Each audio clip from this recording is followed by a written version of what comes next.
حضور کا نام لیے تو کیا نقصان ہو گیا؟ ہمارے نبی کا نام لیے بغیر کلمہ مکمل نہیں، ایمان مکمل نہیں، ٹھیک ہے، لیکن اذان جو ہمارے نبی نے سکھائی ہے وہ لا الہ الا اللہ پر ختم ہوتی ہے۔ ہمارا مؤذن اگر محمد رسول اللہ کہے گا، ذمہ داران اسے مسجد سے نکال دے اور کہیں گے تمہیں سنت کے مطابق اذان دینا ہے، اپنی مرضی سے کچھ مت کرو۔ یہ ہے ہمارا دین، اس کے اندر اپنی طرف سے کچھ نہیں چلتا، سب شریعت کی اتباع میں اور اللہ کے رسول کی اتباع میں زندگی گزارنا ہے۔ درود بہت بڑی فضیلت کی چیز، 4 رکعت کی نماز آپ پڑھ رہے، 2 رکعت پڑھ کر آپ بیٹھ گئے، کیا کرنا ہے؟ 4 رکعت والی نماز ہے، 2 رکعت میں بیٹھ گئے، تشہد پڑھنا ہے، اشہد ان لا الہ الا اللہ و اشہد ان محمد عبدہ رسول کے بعد کیا کرنا ہے؟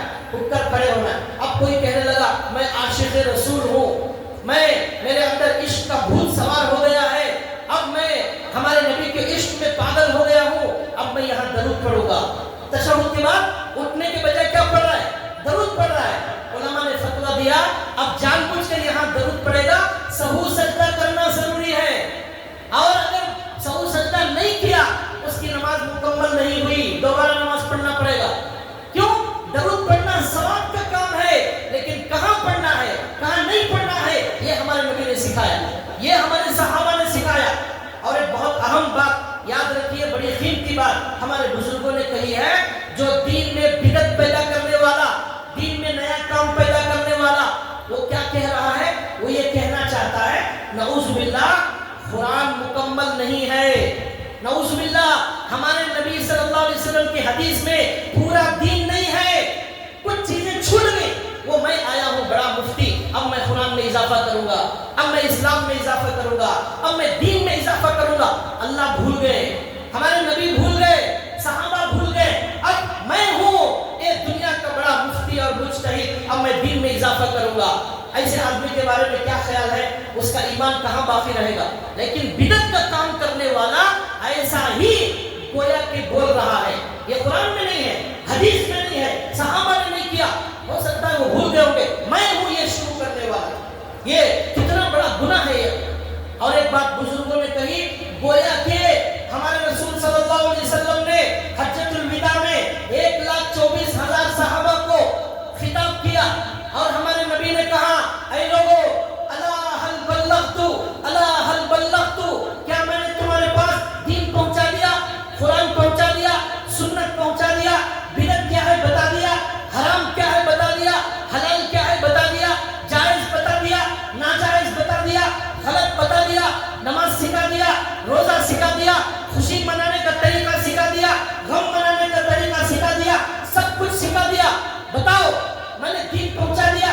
1,24,000 صحابہ نے کہا یا رسول اللہ آپ نے پہنچا دیا، آپ نے پہنچا دیا، آپ نے پہنچا دیا، کوئی خیانت نہیں کی، آپ نے پوری امانت داری سے یہ دین ہمارے تک پہنچا دیا۔ اور کبھی کوئی حکم آیا پھر وہ حکم کینسل ہو گیا، منسوخ ہو گیا، اللہ کے نبی نے وہ بھی بتا دیا پہلے یہ حکم تھا اب یہ حکم نہیں ہے، اللہ نے ختم کر دیا ہے۔ مثال کے طور پر ایک حکم ہے 28ویں پارے میں اللہ نے کہا یا ایھا الذین آمنوا اذا ناجیتم الرسول فقدموا بین یدی نجواکم صدقہ، اے لوگو ہمارے نبی سے اگر بات کرنا ہے تو قانون یہ ہے کہ پہلے صدقہ دو، بعد میں جا کر حضور سے بات کرو۔ لیکن یہ حکم بعد میں منسوخ ہو گیا، ختم کر دیا اللہ نے۔ اس کے بعد اگلی آیت میں اللہ نے کہا کہ اب تمہیں صدقہ دینے کی ضرورت نہیں ہے، یہ اللہ نے ختم کر دیا، یہ بھی حضور نے بتا دیا۔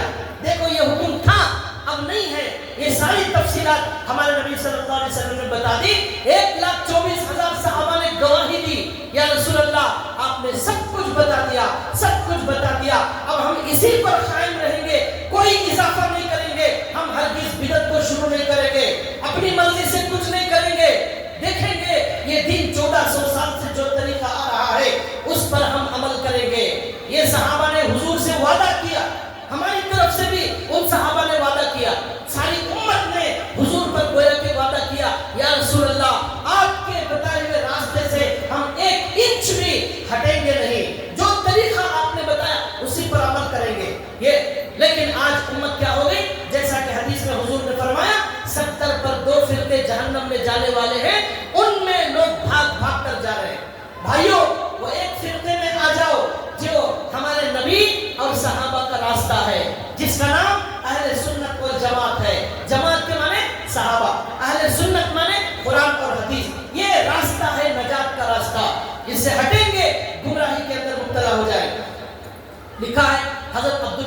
عمر رضی اللہ تعالیٰ عنہ، حضرت عمر رضی اللہ تعالیٰ عنہ کے بیٹے، ان کے بارے میں لکھا ہے ایک مرتبہ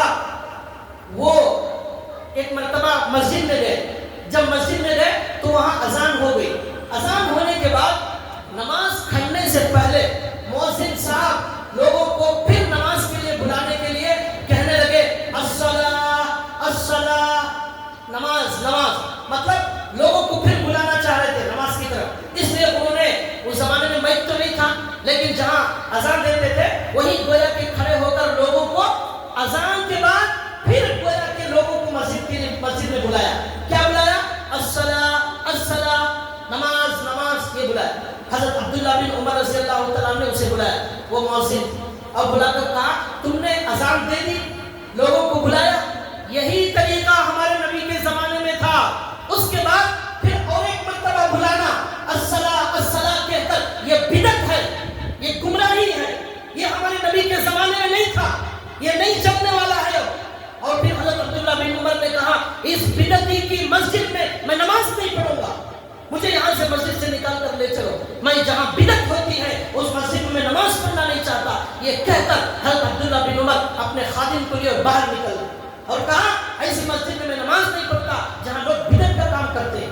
کون سا گناہ ہو گیا بھائی الصلاۃ الصلاۃ کہنا؟ اب لوگ کہتے ہیں یہ کر لیے تو ذرا کیا ہو گیا، وہ کر لیے تو کیا ہو گیا، ذرا ناچ لیے تو کیا ہو گیا جلوس میں، ذرا ڈھول باجا ذرا قوالی کر لیے تو کیا ہو گیا، ذرا میلاد منا لیے، ذرا خوشی منا لیے تو کیا ہو گیا.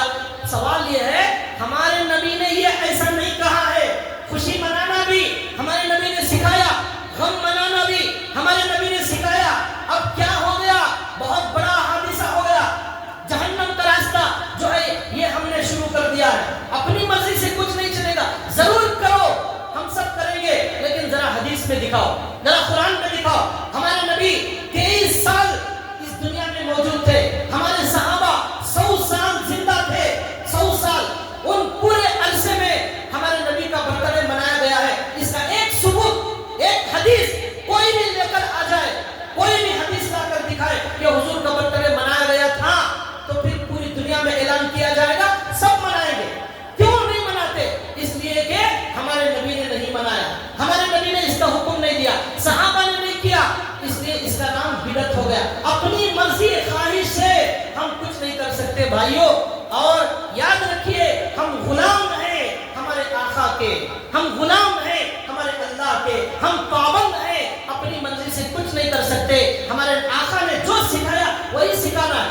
اب یہاں لوگ کہتے ہیں صحابہ کے زمانے میں مائک بھی نہیں تھا، صحابہ کے زمانے میں کار بھی نہیں تھی، صحابہ کے زمانے میں پلین نہیں تھی، صحابہ کے زمانے میں یہ جھومر نہیں تھا اور پائپ نہیں ہوتا تھا، یہ گرینیٹ نہیں تھا، یہ سب ہو رہا ہے.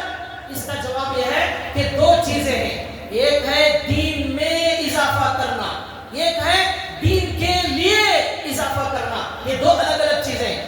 دین میں اضافہ، ثواب سمجھ کر جو کام اضافہ کریں گے وہ بدعت ہے. ثواب سمجھ کر جو کام کریں گے وہ بدعت ہے. دین کے آسانی کے لیے جو کام کریں گے وہ دین میں اضافہ نہیں، دین کے لیے سہولت پیدا کرنا ہے. یہ مائک میں بیان کرنے سے ثواب زیادہ ملے گا ایسا کوئی بھی نہیں سمجھتے، کوئی نہیں سمجھتا. مائک میں کرنے سے زیادہ ثواب، کار میں جانے سے زیادہ ثواب، فلائٹ میں جانا ثواب کا کام ہے، ایسا کوئی نہیں سمجھتا. کیا پہلے بریانی نہیں بنتی تھی، اب بریانی بن رہی ہے؟ کوئی بھی یہ سمجھ کر بریانی نہیں کھا رہا ہے یہ ثواب کا کام ہے بریانی کھانا، خشکا کھائیں گے تو گناہ ہو جائے گا، ایسا کوئی نہیں سمجھتا. دین میں اضافہ کرنا یہ بدعت ہے. ثواب کا کام سمجھ کر اضافہ کرنا یہ بدعت کا کام ہے. سنت سمجھ کر دین کا کام شروع کرنا یہ بدعت ہے. دین کی آسانی کے لیے کچھ کرنا یہ بدعت نہیں ہے. مدرسے کے اندر بخاری، مسلم، ترمذی پڑھائی جاتی ہے، صحابہ کے زمانے میں ایسا نہیں پڑھایا جاتا تھا.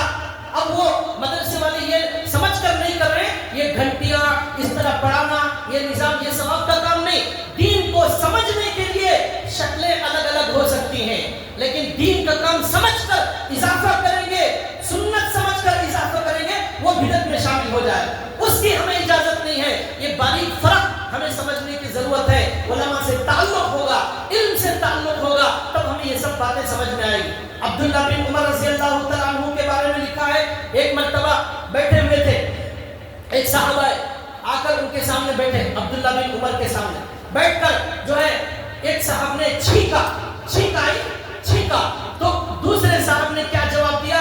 الحمدللہ والصلاۃ والسلام علی رسول اللہ، یہ جواب دیا، چھینک کا جواب۔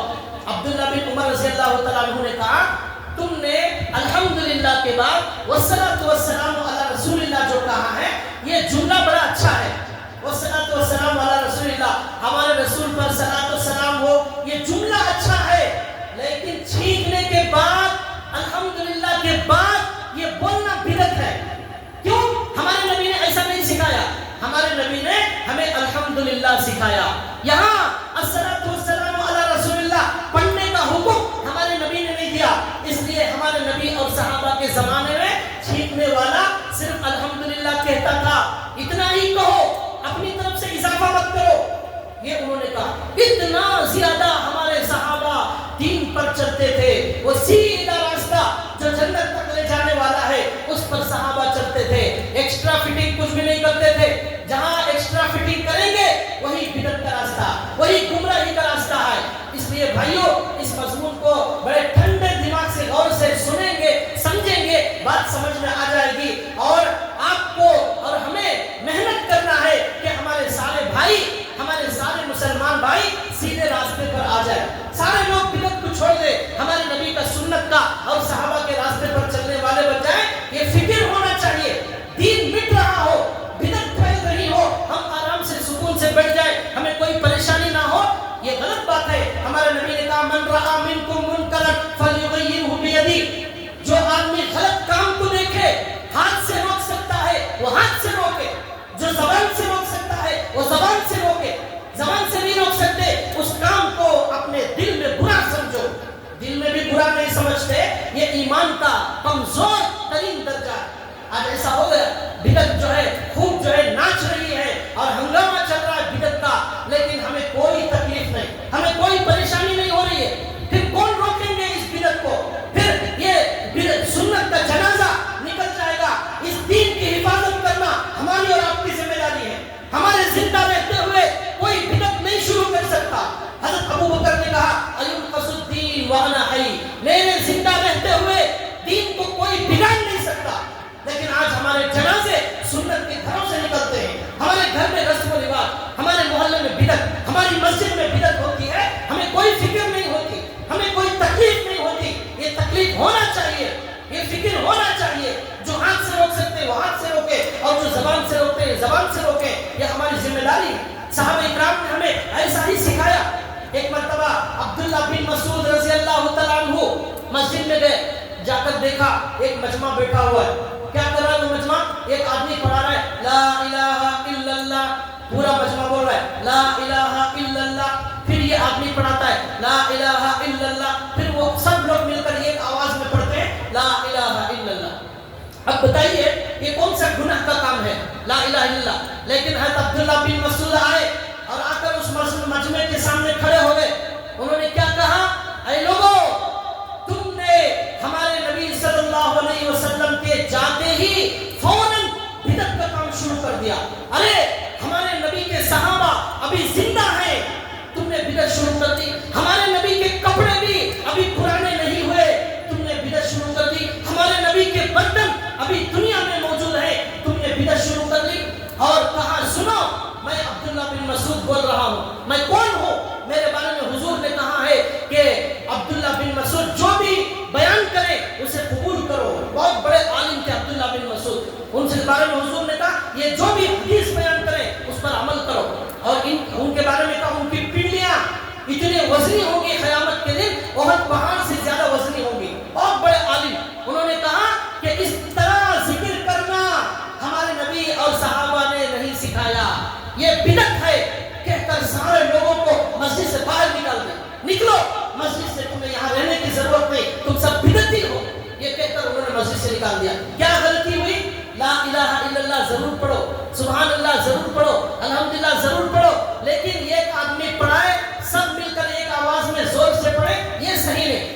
آپ اپنا ذکر کرو، وہ اپنا ذکر کریں گے، میں اپنا ذکر کروں گا، وہ ان کا ذکر کریں گے، یہ صحیح ہے، لیکن ایک آواز ملا کر ایک پڑھانا دوسرے پڑھنا، اس کو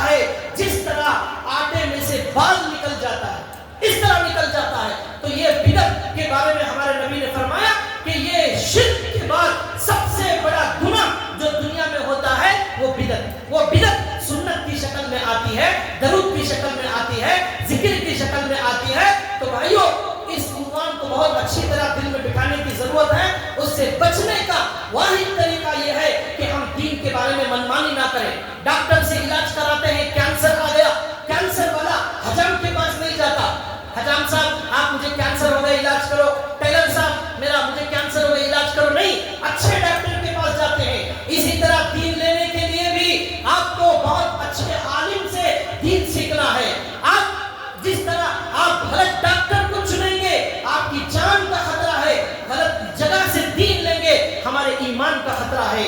اللہ سے دعا ہے اللہ تبارک و تعالی ہمیں صحیح دین پر چلنے کی توفیق عطا فرمائے، ہمیں سیدھے راستے پر اللہ چلنے کی توفیق عطا فرمائے۔